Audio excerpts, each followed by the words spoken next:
आज सकाळी उठून सगळ्यात पहिले करून म्हटली आंघोळ, कारण आज होती आकाडी. आकाडी होती तर बाई करायची होती पूजा करायची होती. मंदिर साफ केलं पूर्ण, देवा वगैरे धुतले आणि मस्त पूजा करून घेतली. पूजा केली आणि मग खाली येऊन गेलो. पप्पा भाजीचे घेत होते, भाजीचे घेऊन येऊन गेलो वरती मी येऊनच गेलो होतो. ते लोक शेंगा पितोडायला लागले होते आणि मग दुपारी आलो होतो 7 ते.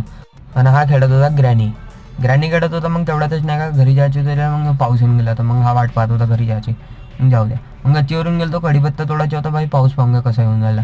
मग कसा बी धावत गेलो ना बाई, एवढ्या पावसात बी पुरा ओलावून गेलो ना. हे पाहून घ्या यांच्या इल्ल्या पाहून घ्या कशा पा हा कढीपत्ता घ्यासाठी एवढ्या पावसात बी या लागते पा.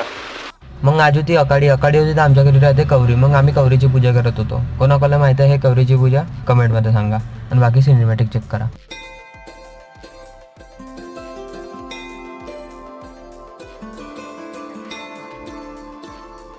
मग पूजा वगैरे झाली होती तर मग मी येऊन गेलो होतो खाली. आणि तेवढ्यातच हे 2 जण आले होते. यांच्या इल्ल्या मी तुम्हाला उद्या सांगतो.